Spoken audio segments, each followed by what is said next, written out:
Against the backdrop of significant combat losses and the gradual depletion of resources, the Russian military political leadership is trying to drag another country into the war against Ukraine. As noted by the Main Intelligence Directorate, HUR, of the Ministry of Defense, in addition to the mass recruitment of mercenaries from African and Asian countries, as well as units of the DPRK, the Kremlin is working on the possibility of drawing so-called partners into the war against Ukraine under the guise of implementing humanitarian projects in Russian regions bordering Ukraine. The next country that Russia is trying to drag into the war is Laos, the HUR emphasized. Intelligence reported that the Kremlin is currently organizing the involvement of a combined detachment of engineering troops of the Lao People's Army to demining areas in the Kursk region. This country is very dependent on external aid. Therefore, as noted by intelligence, the leadership of Laos at the initial stage expressed its readiness to send up to 50 military sappers to the Russian Federation. In addition, Laos provides free treatment to Russian occupiers wounded in the war against Ukraine. Russia, hiding behind humanitarian rhetoric, is trying to legalize the presence of a foreign military contingent on its territory, using it to support military operations against Ukraine, the GUR stated. On July the 2nd, it became known that North Korea would send 30,000 soldiers to the war against Ukraine. As satellite images showed, Russia has already begun transporting North Korean soldiers to its territory.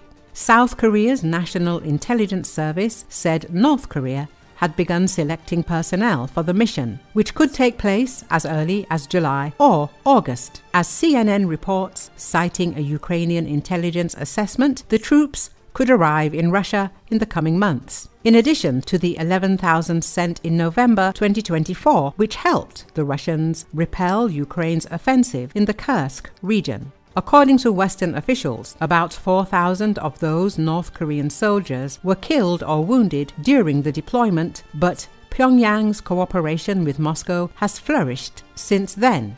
The Ukrainian assessment states that the Russian Defense Ministry is capable of providing the necessary equipment, weapons and ammunition for further integration into Russian combat units. The document adds that there is a high probability that North Korean soldiers will reinforce Russian troops during a new offensive. Jenny Town, a senior fellow and director at the Korea program at the Stimson Center, said the Ukrainian estimate of 30,000 sounded overstated, but the 20,000 figure was likely. The analyst noted that in any case they would not be elite soldiers, but that it all depends on what Russia asks for. There are rumors that Russian generals are already in North Korea and training troops there.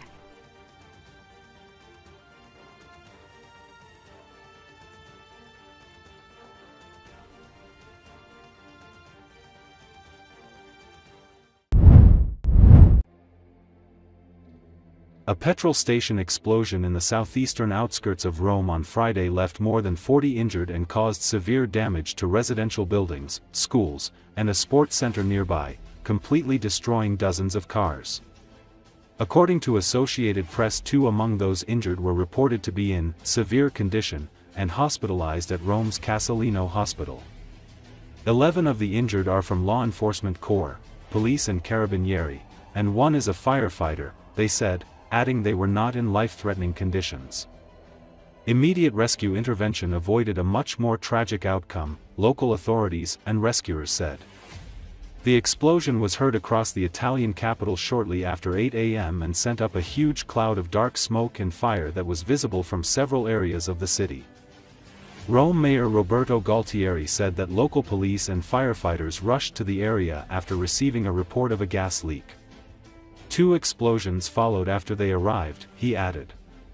Rome prosecutors have begun an investigation into the cause of the explosion, which could be related to a previous gas leak during the unloading phase of liquefied petroleum gas at the station.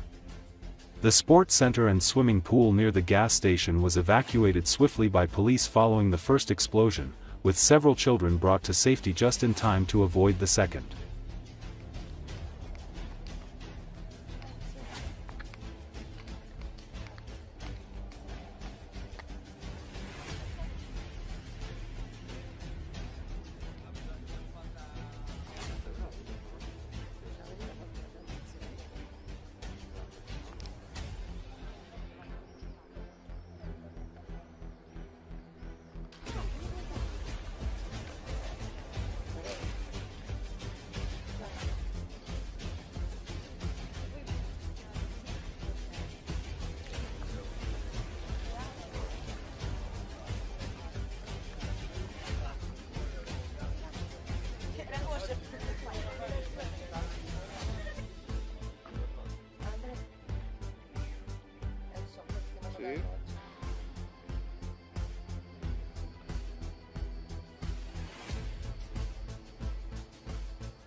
A gasoline tank exploded early on Friday in southeast Rome, injuring at least 9 people including 8 police officers and a firefighter, police and rescuers said.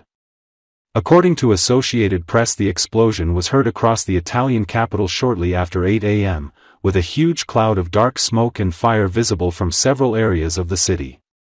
Elisabetta Accardo, a spokesperson for the Roman police, said that 8 police officers were injured after arriving for rescue operations. Spokesman Luca Cari said 1 firefighter was also injured in the explosion, but not seriously. 10 teams were at work on the site, he added. Police said they were checking the whole surrounding area to make sure that nobody was injured and blocked in the buildings close to the explosion.